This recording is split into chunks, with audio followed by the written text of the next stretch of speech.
The specific issue to watch for is on January 1, the sanctions regime on maritime insurance expands from any Russian flagged vessel to any vessel carrying any Russian cargo.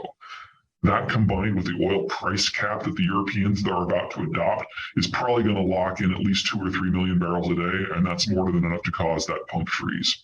And once that happens, that stuff is offline for decades. Well, I would start saying that the Ukraine war is proving that boots in the mud are still absolutely critical. It's just that there's more pieces in motion right now, of which drones are part of the landscape. So don't write off Iran's ability to actually throw people at a problem here. However, I would argue that if we do get to the point where the Iranians feel this is a good idea, keep in mind that with the United States largely not present in the Gulf anymore, the onus will not be on the United States to do something. The onus will be on the Saudis to do something.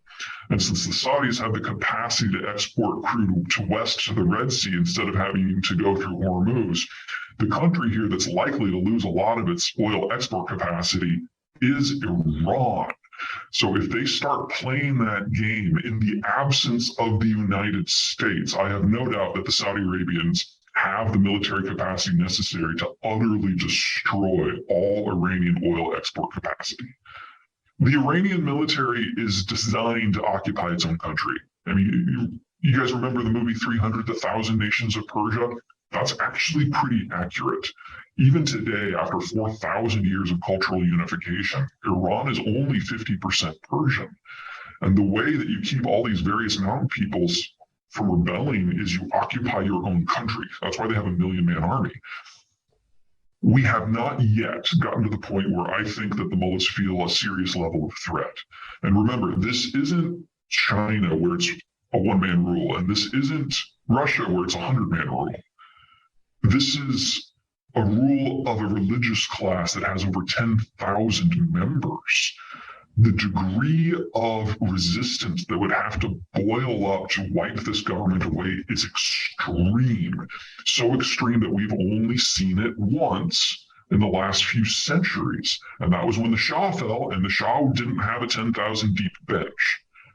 So I don't want to say this can't expand to that. It very well may. But right now, I do not see a lot of lights flashing yellow, much less red. When the war began, the Ukrainians had been preparing for 8 years, but preparing with very limited resources.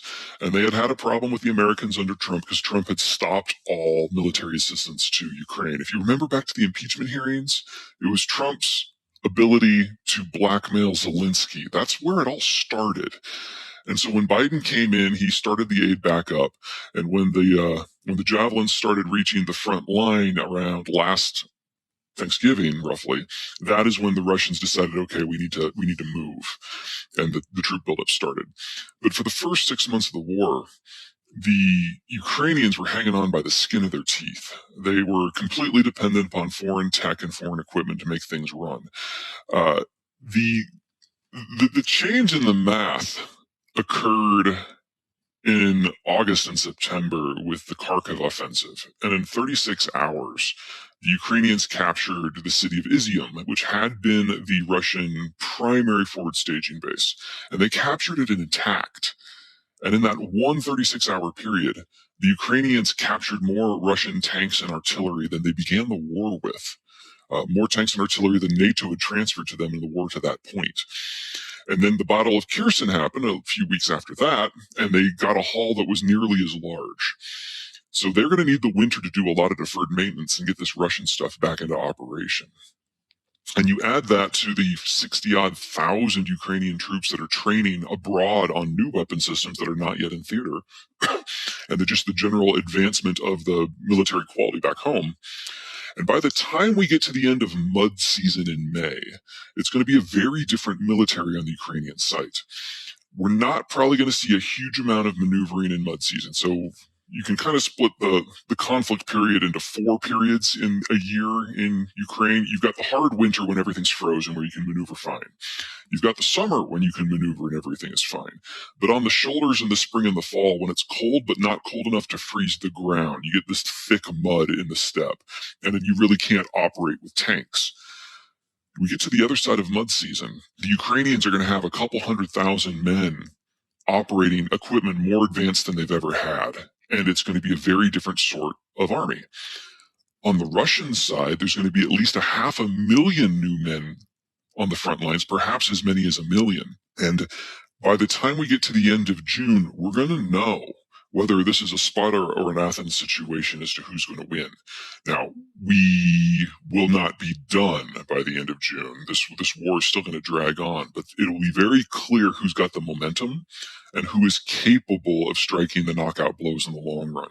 Another thing to watch for is just in the last few days, the Ukrainians have been launching some long-range drones several hundred miles into Russia. They will probably be able to get that into a degree of mass production by the time we get to May. And then we're talking about supply chain systems and logistical issues for the Russians, not just in Ukraine proper, but all the way back to the point of manufacture. So we will know in about 6 months just how this is going to unfold in the long term. One of the great things about globalization is by having a single military superpower, the entire world was combined into a single economic zone. And the efficiencies and the economies of scale that we got from that are something that we've never had before in human history. So if you want to make this an American example, imagine what your economy would be like in your local state if you couldn't trade with the other 49 states. So Texas has all the energy that it needs, but it's not going to have the iron ore. Minnesota is going to have the iron ore, but it's not going to have electricity. Iowa is going to have the corn and the pigs, but it's not going to have access to a road network or a rail network. Now, play that across the entire planet. We've had a single unified economic space, more or less. And in the case of energy, that means that energy that is produced in Saudi Arabia can go anywhere in the world, or the Germans can import energy from anywhere in the world. And as long as we've been locked together in this single system, everyone has a vested interest in making sure there are no disruptions to the transport system. Because if you have an interruption, say, in the Strait of Malacca, people in Vancouver are going to feel the energy pressure from that. What the price cap that the Europeans are putting on the Russians is doing is hiving the Russians off from the global pricing and energy security system, and then breaking the Russian system into two pieces, one that trades west into the European space and one that trades east into the Asian space. Well, if that's the case, then countries are able to choose what they want, but they're going to become locked into some of those choices.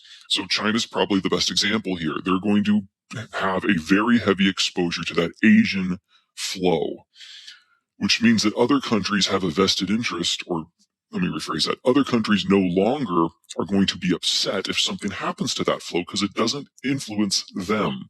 It's not part of their economies of a scale. It's a sequestered energy source on a very focused transport route going to a sequestered energy consumer. And if any part of that process breaks, it doesn't affect